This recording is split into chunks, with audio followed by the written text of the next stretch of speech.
Good evening, everyone. Welcome to a episode of Pint Session brought to you by the Craft Beer Nation. Tonight, we're talking, but we don't really have anything to talk about.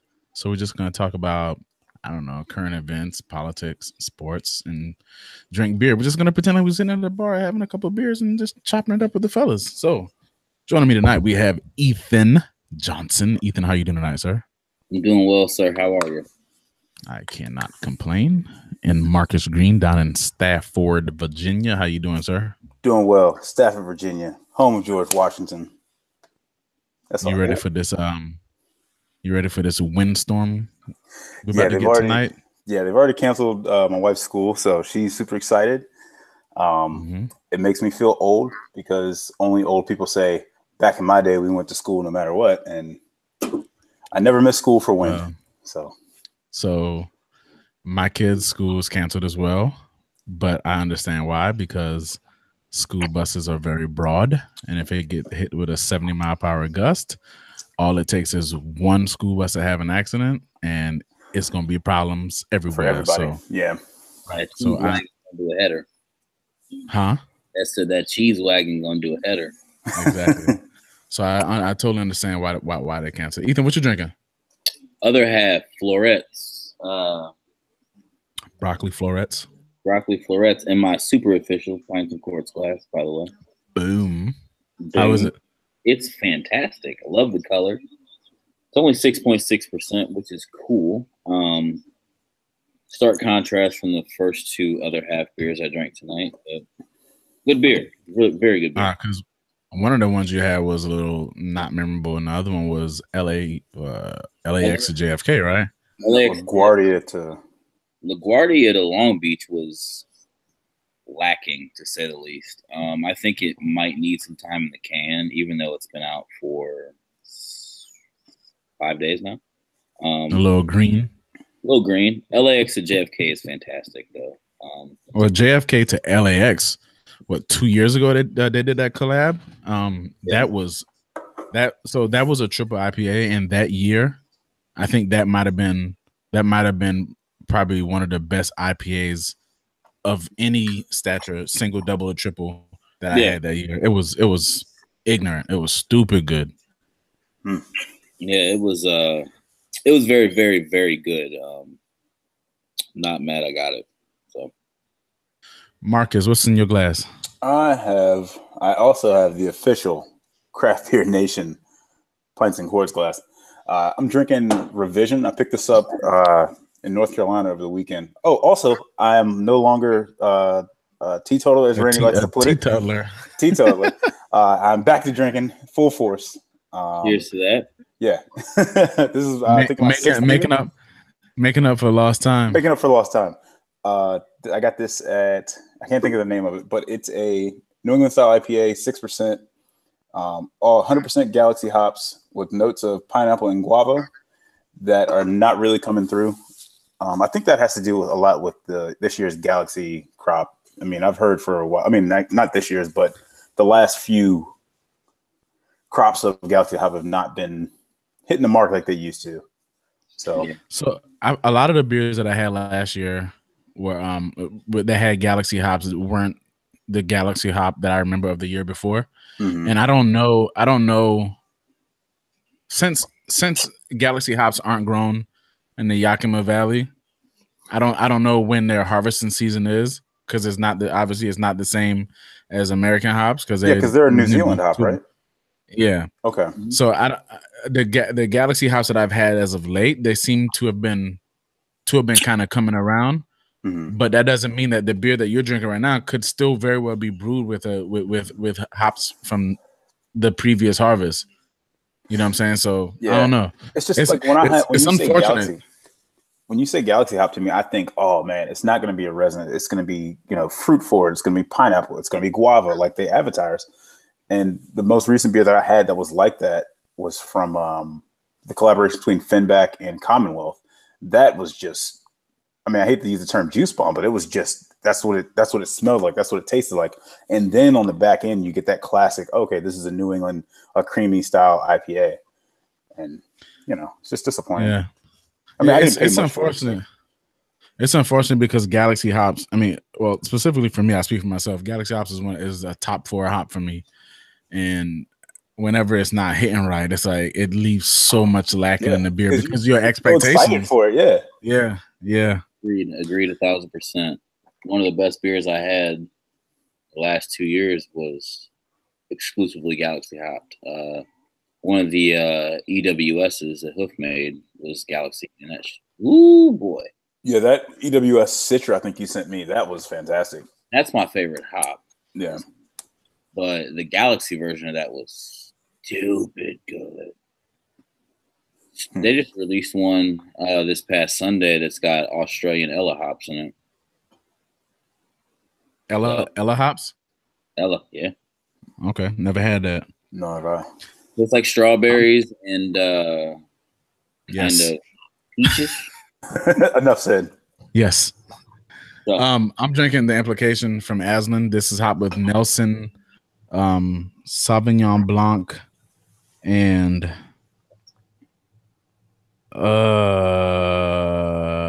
why does it elude me?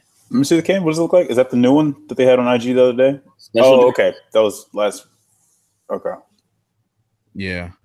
Hold on. Nelson, Lemon Drop, and Blanc. Easy drinker. Nothing. I mean, nothing to like nobody's gonna stand in line for this. But if you came to the crib and I had it and you were like, and I offered it to you, you drink it back. Oh, this is a pretty good beer. I'll have another one. Yeah. Aslan has been nailing their mouthfeel lately on their beers, man. And this one drinks super creamy, nice medium plus body on it. It finishes with that Sauvignon, that Nelson Sauvignon hop.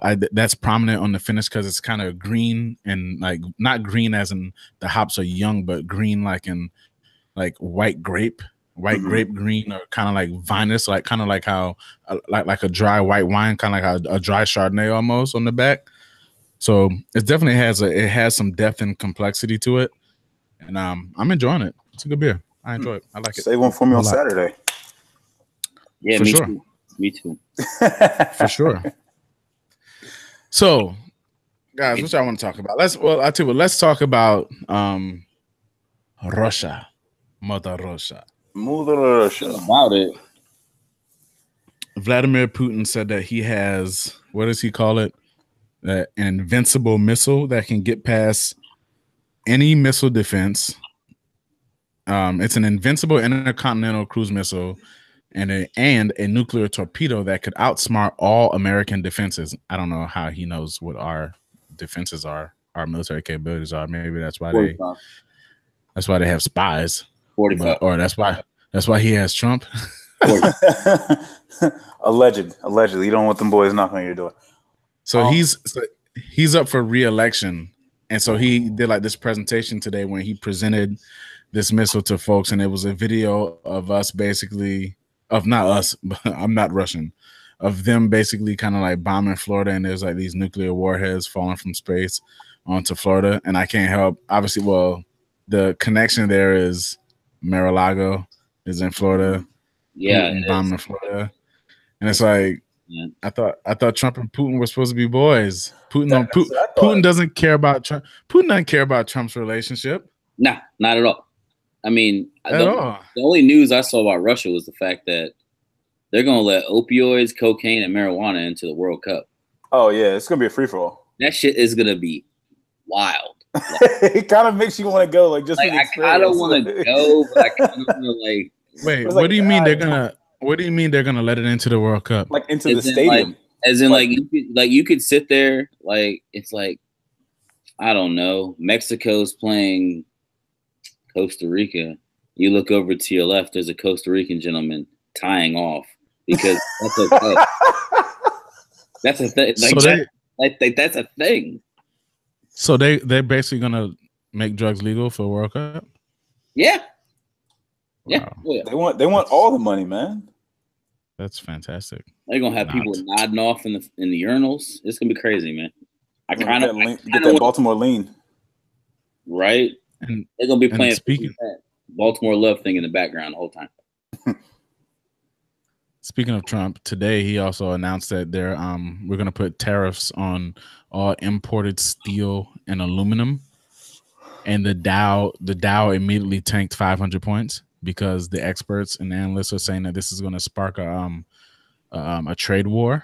Mm-hmm. So other countries are basically going to start doing the same thing to us, and his advisors were trying to tell him that, look, if you're going to do this, you might want to make exceptions for our allies. Right. And I think, go ahead. Go ahead. I was going to say, I think that's part of him, of that his whole platform was that I'm going to bring, classic Americana jobs. Like I'm going to bring steel. I'm going to bring coal jobs. I don't know enough about it. Is he doing that to say, hey, let's make our companies in America that need steel and needs aluminum, make them, it's a more viable and cheaper choice to say, hey, let's go with old Pittsburgh steel or old Cleveland instead of getting it imported from other countries. I feel like it's a smokescreen because... of course it is. Yeah, it's just he's trying to appeal to his base that got him in there. He said, hey, I think he's trying to... It's almost like he's just trying to say, hey, I tried. This is me trying to appease what you guys elected me for. Right, but at the same time, all the things that we enjoy as Americans, especially the foreign ones, if we made them, they would be astronomically expensive. Exactly. I heard the iPhone X, instead of being like $1,100, if it was made in America by American workers, it'd be like $4 or $5 grand. Yeah, it would be nuts. They literally pay them pennies on the dollar in Japan to make those phones. China, I'm sorry. And they had, like, have you ever seen like the suicide nets that they have on the Apple building where because people work themselves to the bone, they sleep there, they live there basically, for less than $1 a day. And people are like, I'm tired of this. To catch them when they jump. Yeah. Yeah. Like, and that's not like romanticizing the idea. That's legitimate. Yeah. Mm-hmm. So well, it's I don't know, man. It's I'll say this quote. Go ahead, Ethan. I'm sorry. I say it's just crazy how you get sold to something, not you in the literal sense, but holistically, and then all of a sudden it's like, but wait, there's more, and it's the wrong kind of more. Yeah. Also, coal jobs ain't coming back. So this is the most absurd thing when he was in West Virginia. I mean, it hits home closer to us because West Virginia is right there, and that's classic coal mine state. And it's like, we're gonna bring the coal jobs back. Really? How? With your antiquated technologies? Thank you. Right. Okay. Right. Anyway, changing the subject real quick from politics to sports. Is the NCAA the new mafia? They've been the mafia, dude. Randy, come on now. Come on, Randy. You're from classic SEC country. You know how they get down. That's just football. This is just one. That's one. Whoa! This is basketball we're talking about. Oh, I know. But it's basketball. Why do you have to bring SEC football into the fray? They're not dirty. They're not just as dirty. They don't pay players. Not yet because they haven't fallen off. But let me give you some numbers because I've done this. Oh, hey, you see anybody catch that little jab Ethan slipped in there just now? Anybody catch that little jab? That's Big Ten bias. Number one, Ohio State made $28 million after they spent $57 million last season. This is last season, okay? On football. That $27 million funds the rest of their sports programs. All of them combined, okay? Ohio Stadium can hold 107,000 people if there's a giant game. So when Braxton Miller was a quarterback 4 years ago, if you take 107,000 and divide it in two, and this is being conservative, and you put half those people in number 5 jerseys, which that was Braxton Miller's number before he changed to number 1 his senior year. Charge $100 a pop for those jerseys. That's $5 million after it's all said and done. On the fact that they sell these jerseys, Ohio State pockets that shit. Braxton Miller gets nothing. No, Ethan, he gets paid. He gets a free education. And that's the thing. They didn't bring it. Nobody's gonna lie. Okay. College degree costs $5 million. Just like LeBron said, he said that that people use that argument, oh, he's getting a free education, but they didn't bring him there to get a free education. They brought him there to play football. Like what's his name? I didn't come to play. Cardell Jones. I didn't come to play school. That's facts. That's the realest shit ever. And people are like, well, Ohio State, them thugs come down 71. They come down there and pollute it. He's not wrong. Yeah, he's exactly right. I didn't come here to go to class. Come on. You brought them there for a reason. Just like one and done. They go that first semester, and if they know, like if I'm what's his name? John Wall. Why would I bother going to class in the second semester? For what? Why would I waste my time? I'm a top 5 pick. Yeah. So I just that's what they get, because if Braxton Miller goes out there and gets seriously, well, he did get injured, but say he blows his knee out and he can never play again. Ohio State is not going to say, oh, well, they might hook him and say, hey, you can stay here and get your education. Or they might say, hey, you can't play, deuces. Or if he comes there as the man out of high school and they say, hey, we want you to do X, Y, and Z. If he's not playing well enough, they'll cut him just like anybody else and say, hey, good luck. Because we know those scholarships are 1-year scholarships. Yeah, that's not guaranteed. Yeah, or they go year to year because that fluctuates, because a lot of guys that are like, especially junior, seniors, if they're true or fifth year, a lot of them cats aren't 5-year scholarship players. Yeah. So some schools change a lot. Some schools have moved to the guaranteed contract. Yeah. University of Maryland has. I know that. Yeah, some schools have, but some schools are you re-sign your letter, your scholarship every year. So at any point they can just straight up be like, nah, we good, we nice. Yeah, and here's like say me and Randy, we go to Kansas to play football or basketball, whatever. I get there, man, I'm kind of homesick. I don't really like this environment. I don't fit in well here. I want to go back home. I'm gonna come back to Virginia. I want to go to UVA. Now you're telling me I have to sit out an entire season before I'm eligible to play again, even after the season's over?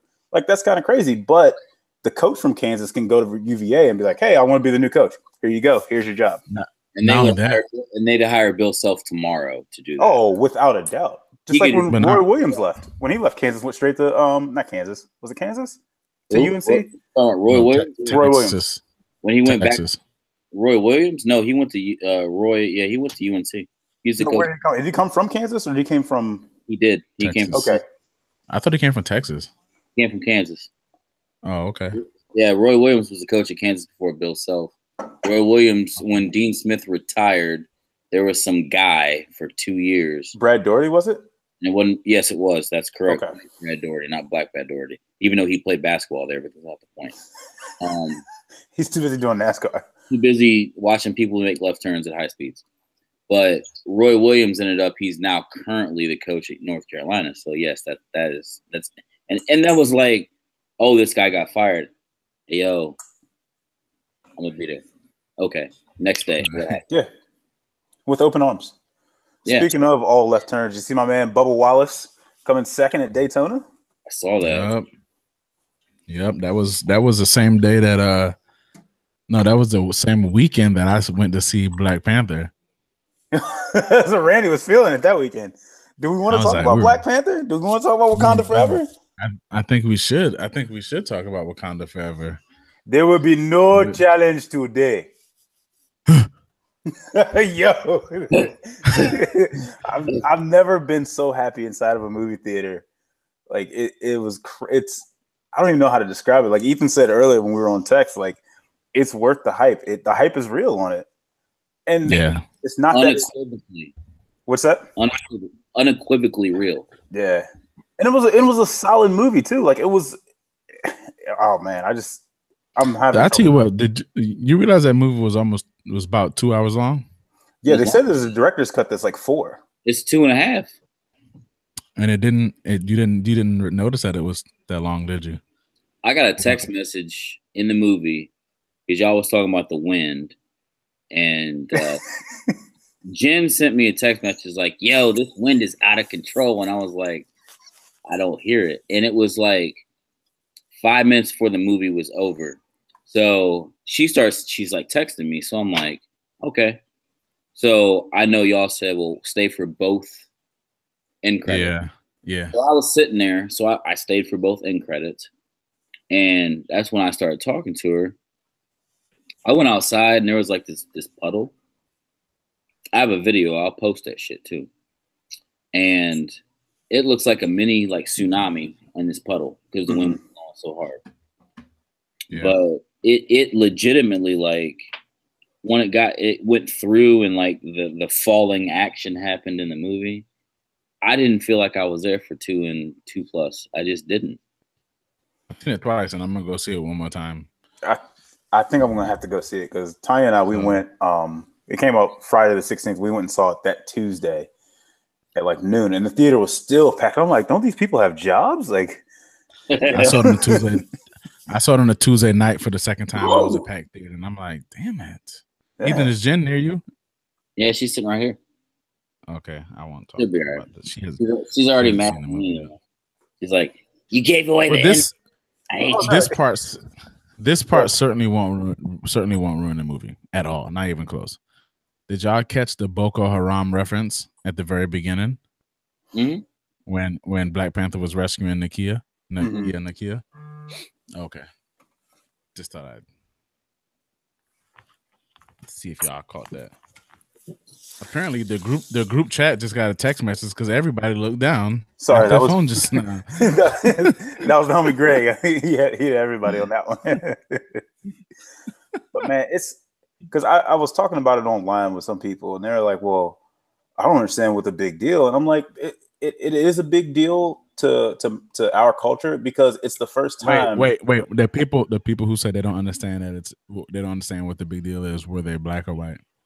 They were non-people of color, and they say, "Well, there's been other black superheroes." I said, "They were colonizers," and I struggled with it because I wanted to get upset, and I tried to handle it, and I handled it in a reasonable way. And I said, it's the first time that it's a big budget film with an mostly black cast, a black executive producer, and down the list of things that it's accomplished, and a black director. And someone said, well, Medea had all those things. And I said, well, first of all, Medea is kind of a spoof on black culture. And I understand that. And they're like, well, that paved the way. And in a way it did. And in a way it didn't. Because the Medea type stuff, it does give, hold on. It does give blacks more opportunities in movies. But at the same time, it's almost like Mr. Bojangles to me. I see it that way. Like, that's not the way I want to be portrayed. And this was like, it was strong black men and strong black women taking the forefront. And it wasn't like, oh, we're portrayed as slaves or thugs or drug dealers and all that kind of stuff. It's, hey, this is normal everyday stuff. You're right. And the thing about the Tyler Perry angle versus the Black Panther movie is like, you can't really argue. Half of Tyler Perry sucks. Okay, of course, yeah, he's trash. Like, his movies are not that good. Black Panther, irrefutably, is not bad. It's fantastic.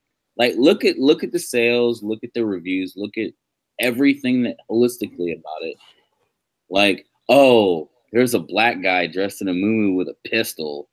Reminds me of my black grandma from the South. Like, I live that. Okay, yeah, good for you. It's okay.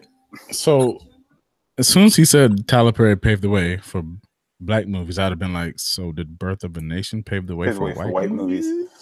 And then I didn't. No one said, oh, well, what if there? But I saw a post of people saying, what if there was an all white movie? And I'm like, you mean it's called movies? You mean all the other movies I've ever seen?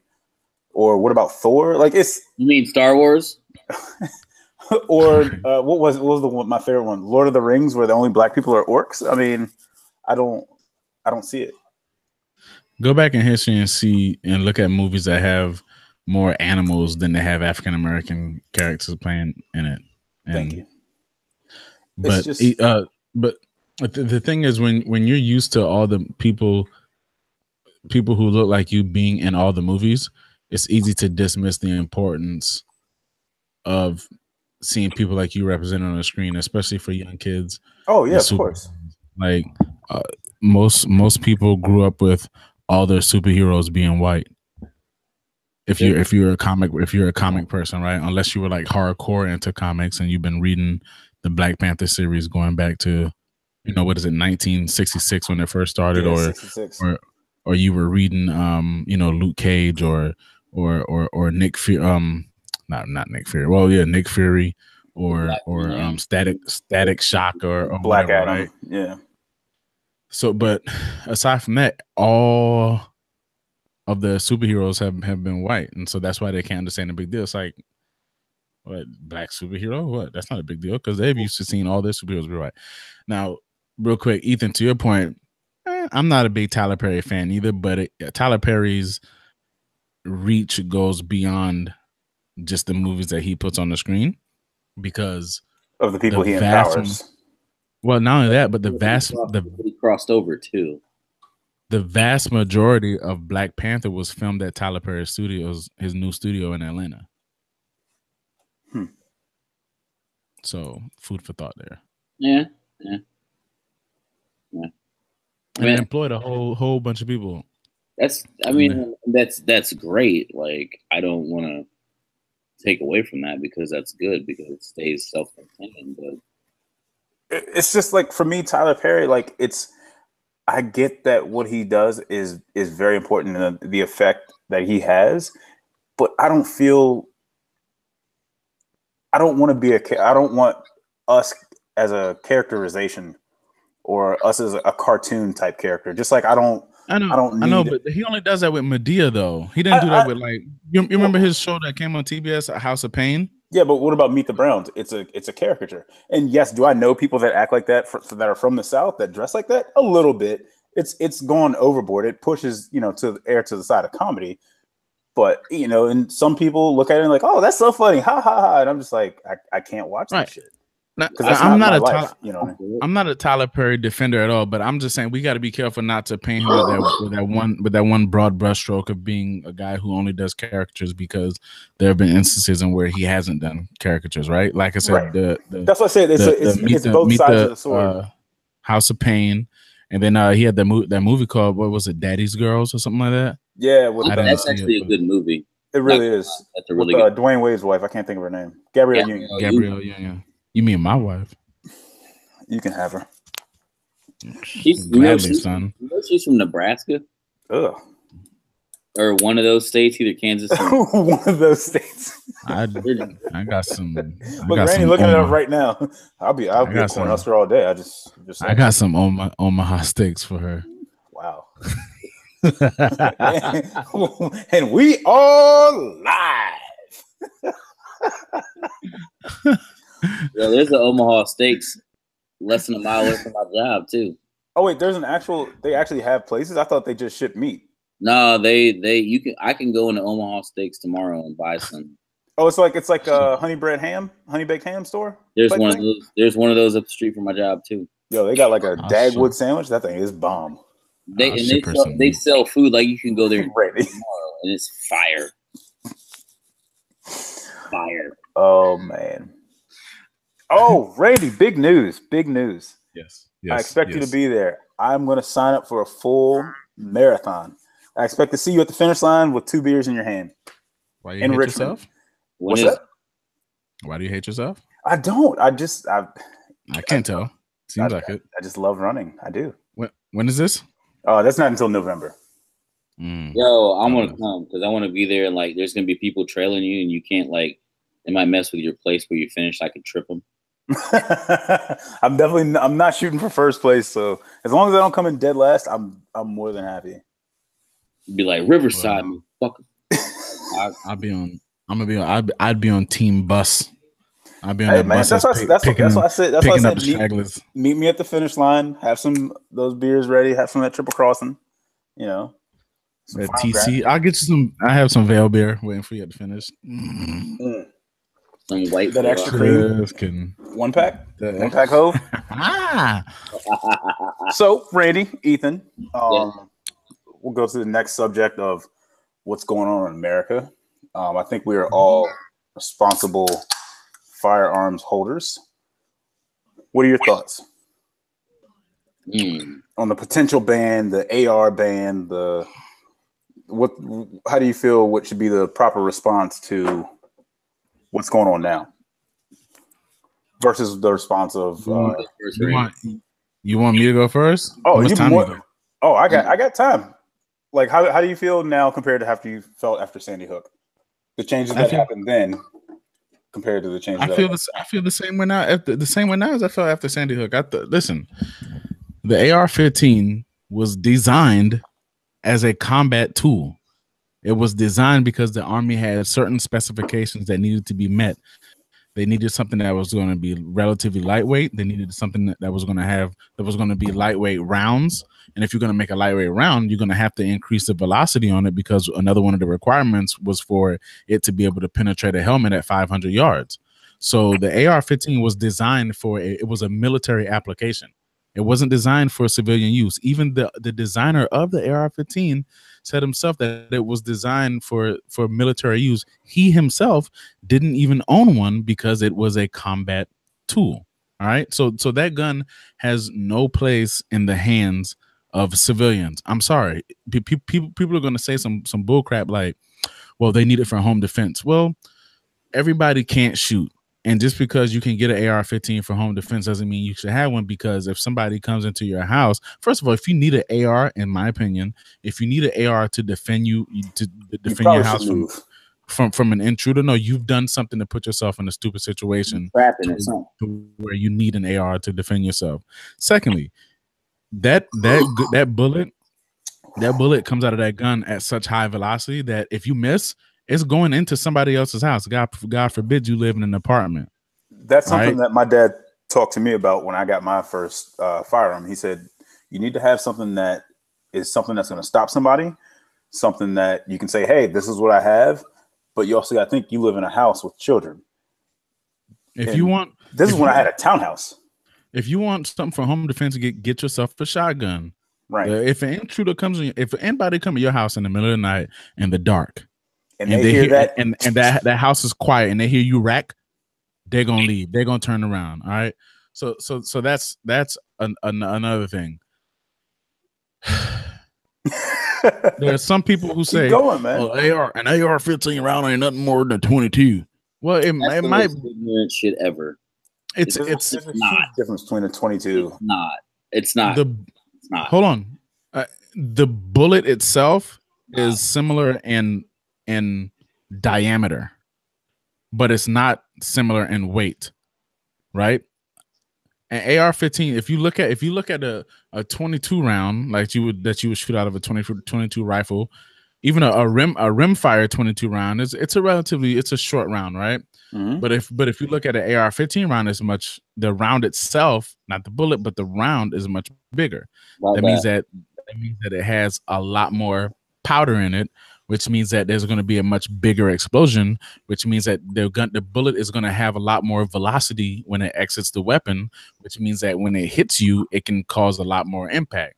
Second of all, it's designed to where when it hits you, it's supposed to start tumbling. So once it gets into your body, it's going to maximum carnage. If it hits a bone, it's going to bounce and ricochet all over your body. There was somebody from Vegas who got hit with an AR round. I read that story. It went in right above her breast and like kind of like came out of her back. There was a guy, a retired general on CNN, said that a guy got shot in his shoulder and the round came out of his ass. So it's designed to inflict a lot of damage. Even one of the doctors who treated somebody in Florida said that the trauma that they have seen, the trauma that they saw from a kid who was hit with the AR-15 was unlike anything that they saw from people who got hit with, say, a 9mm or something like that. So the argument of people of you can do the same amount of damage if you go in there with a pistol than if you go in there with an AR. Yeah, you can probably hit the same amount of people, but you won't do the same amount of damage because there's a higher likelihood that people can survive being shot with say a 9 than they would if they got shot with an AR-15. I personally think that there are a lot of examples in the world that we can look at and see where they have banned guns, period, and it's paid immediate dividends because the amount of mass shootings and the amount of shootings, period, dropped off precipitously. So in a perfect world, I say we ban all guns. I gladly get rid of my gun. Ban all guns with the exception of, say, shotguns and like bolt action hunting rifles and stuff like that. I gladly get rid of mine if I knew everybody else was getting rid of theirs. So that's one thing, but I know that's not going to happen. Short of that, I don't under the assault weapons ban absolutely needs to be lifted. And kudos. I mean, it needs to be reinstated, should I say?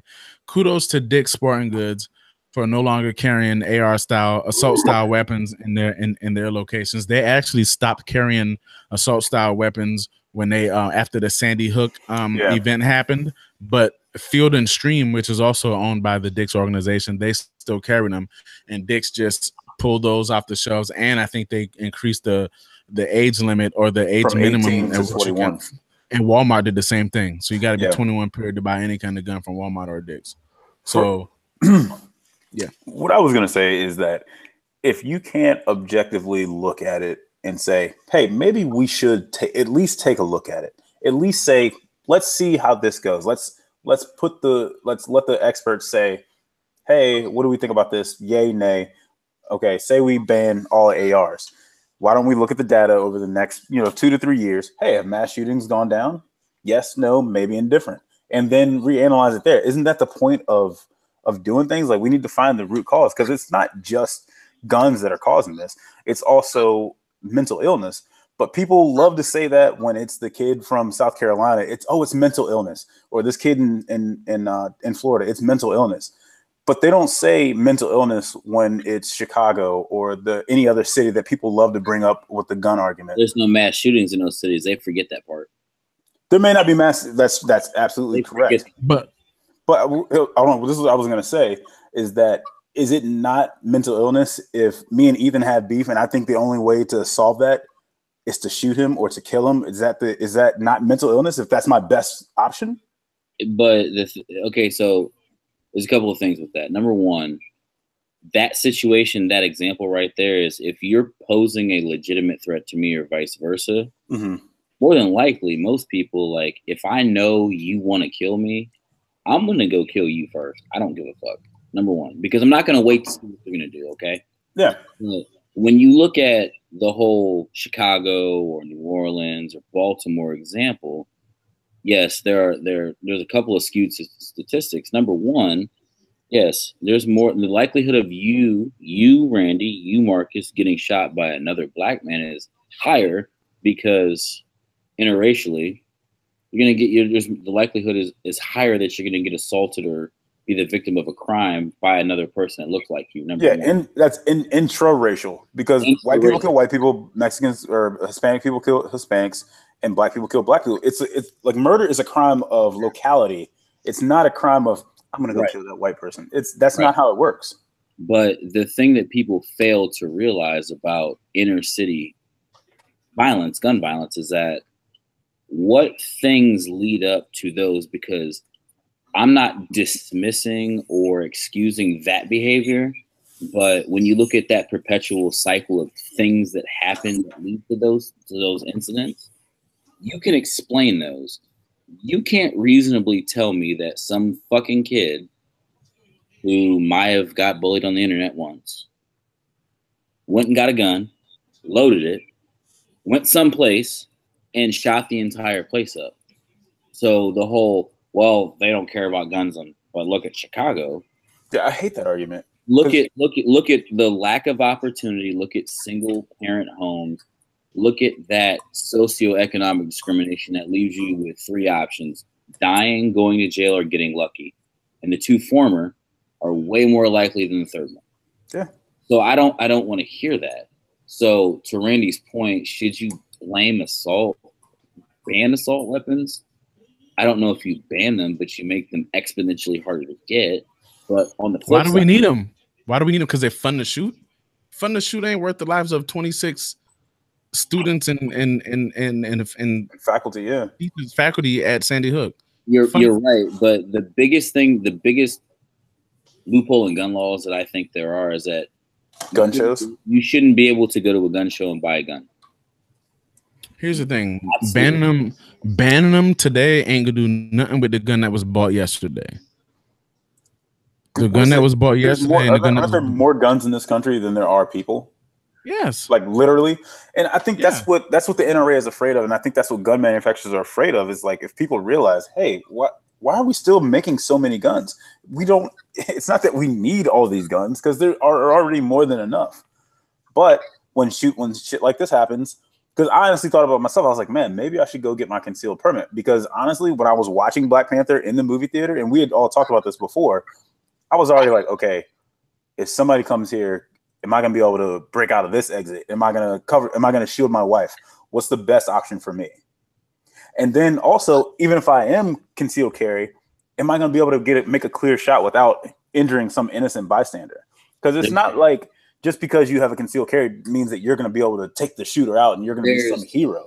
So, and this is by state. So I'll preface this by saying being a concealed carry license holder is more of a burden than it is advantageous, because there's so many certain things that have to be satisfied that allow you to use your weapon.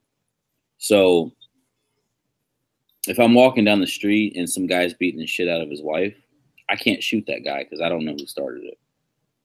Right. I mean, the standard is that you have to assume the victim's shoes, which means that you assume the victim's you assume what put the victim in that situation too. Right. So as a responsible concealed carry license holder, if there's a situation that arises, I have to literally do everything in my power to not shoot that person before I can shoot that person, if that makes sense. Mm-hmm. Like I have to literally go across the street, climb a building, build a wall and a moat, and put a dragon in that moat. And if you successfully pass all that stuff, then I can shoot you. Yeah. And it's state by state, because in Ohio, George Zimmerman would have got the death penalty. And then there's also Marcus, to your point. Okay, let's say you take out your gun and you're doing whatever. How do cops know you ain't the bad guy? Yeah, and I know you're a large black man with a gun. You getting shot. And that's the thing, is like we both live in Virginia, and we see it all the time. Somebody just walking around with a gun on their hip, and I'm like, I would love to be able to take advantage of that and just be able to open carry. But knowing what I look like and where you are and where I live, there's not a chance in hell I'm just going to walk around. Because I mean, I'm sure you guys have seen the video of the dude. I don't remember where he was, but he was walking with his 3-year-old daughter into Walmart and had his gun on his hip and got tackled. And they was like, hey, you need to come in. He's a bad guy. You got it. Like, I'm not going to do that. Like, he could have got killed easily. Luckily, the cops came and cleared him of all wrongdoing and assault and charged the other guy with assault. But in that other guy's case, I just saw him. He just looked like a threat. He looked like he was up to no good. Like, that's some bullshit to me. I think that I'm personally not a fan of open carry, because I think that that's asking for trouble. That's asking for trouble, number one, and number two, harassment. It's more of a look at me. Like I don't as a responsible quote unquote concealed carry license holding person, I don't want you to know that I have a gun. Right.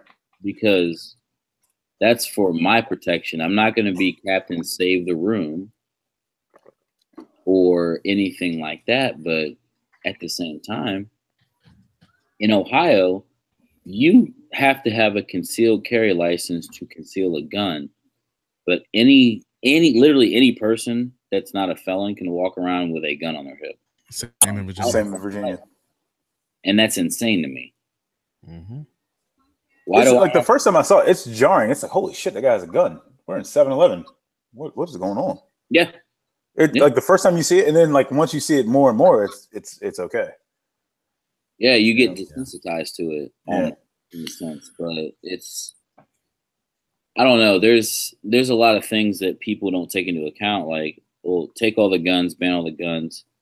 There's other constitutional rights that kind of domino from that.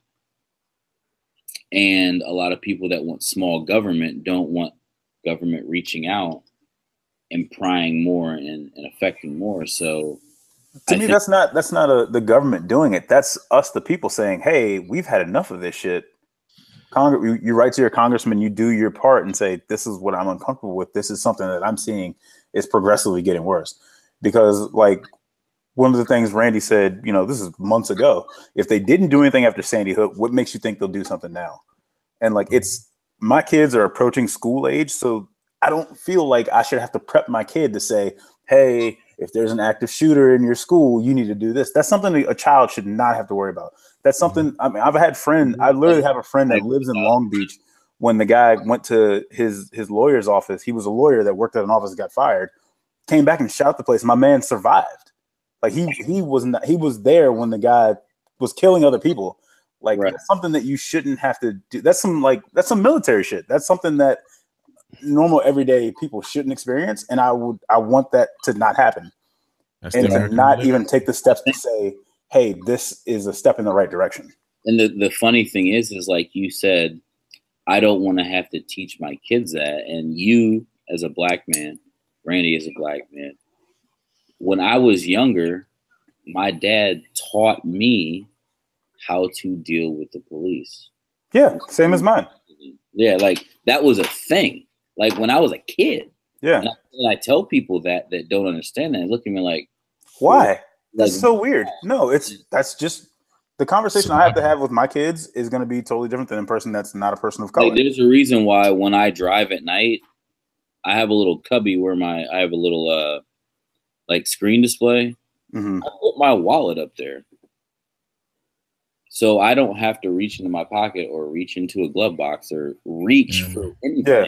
If I get pulled over, I literally say, when he's like, let me see your license and registration, I'm getting my license and registration. It's in the glove box. Or either I already have it out and ready. Hey, sir, how are you? Here you go. Yeah, they pull up and I'm like this. My hands are on the wheel. I'm already ready.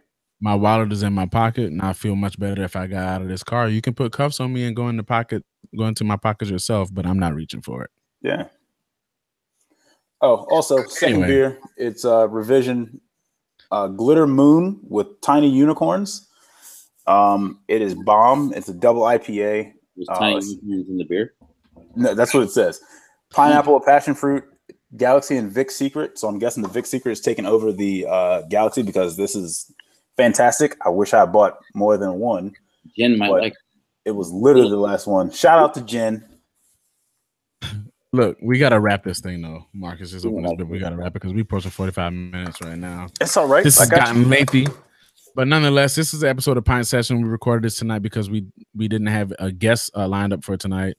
And we just kind of went back to our roots where we started, just getting together whenever we don't have a guest, just to have a little fun, blow off a little steam, talk a little politics as if we were sitting at a bar with our homies. So that's what this was tonight. You'll probably be seeing some more of these in the near future when we don't have guests lined up, but we're furiously working on getting guests lined up to be on Pints and Quarts. It's not as easy as you would think, and we're working. So nonetheless, until next time, everybody, cheers.